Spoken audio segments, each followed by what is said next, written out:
Hello, it's 10 a.m. on Wednesday, September 28th here in Seoul, Korea. You're tuned in to our mid-morning edition of ARIRANG News. I'm Mark Broom.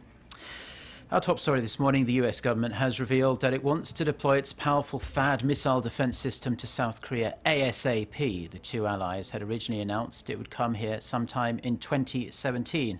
Connie Kim starts us off. A senior U.S. official says Washington plans to deploy the THAAD missile defense system to South Korea as soon as possible.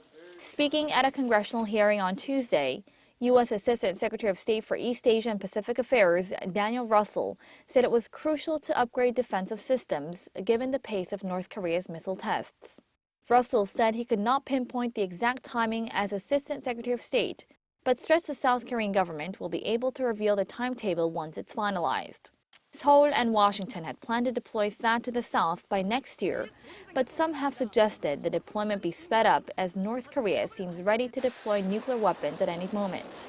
Given China's deep objections to the deployment, Russell again emphasized that THAAD is purely defensive, aimed at deterring North Korea's threats and protecting South Korea. Beijing has been vocal in its opposition to the THAAD deployment, saying it would destabilize regional security. Connie Kim, ARIRANG News. The South Korean Navy has recovered the bodies of 3 crew members who were aboard a helicopter that crashed into the East Sea on Monday night. Officials say a remotely operated underwater vehicle found the bodies of the main pilot, secondary pilot and a naval non-commissioned officer some 60 kilometers off South Korea's east coast, along with more wreckage from the Lynx anti-submarine helicopter. The men were in their late 20s to early 30s. The helicopter, which was first deployed by the South Korean Navy in 1999, sent out a distress signal and vanished from radar slightly after 9 p.m. local time on Monday. It was taking part in a joint military exercise between the South Korean and US navies. An investigation into the cause of the crash is still ongoing. Turning now to news that a new anti-graft law takes effect in Korea today. The government hopes the law will stub out corruption in Korean society and open up a new era of zero tolerance to irregularities among public officials. Park Jung-hong has the details. The new law is the government's most extensive anti-corruption measure yet. Known widely as the Kim Yong-ran law, named after a former Supreme Court justice who proposed the regulation, it will affect officials in government as well as those in the education, media, and a wide range of sectors.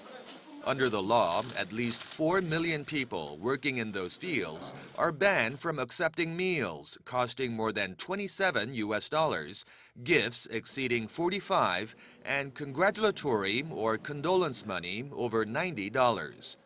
When their job calls for having meals with people, they'll be required to go Dutch and decline offering favors in exchange for cash or other benefits.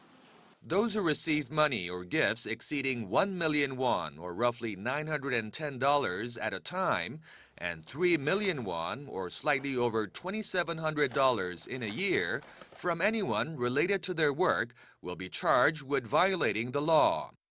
The government hopes the anti-corruption law will bring more transparency and eradicate corrupt behavior in the country. Advocates of the law say the transparency will improve Korea's competitiveness in the global arena. But critics say implementing the new law may be easier said than done.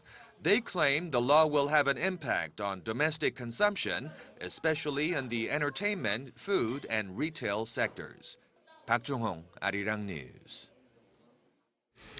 Korea's finance minister is calling on workers striking in various sectors to stop being, quote, selfish and end their walkouts. Speaking with related ministers on Wednesday, Yoo Il-ho says the fallout from the strikes will negatively affect the general public. His comments were directed at a series of labour strikes carried out by union workers in the banking, railway and public health sectors against the adoption of a performance-based wage system. They say the system will be used to fire workers more easily and it will damage workplace atmosphere due to increased internal competition.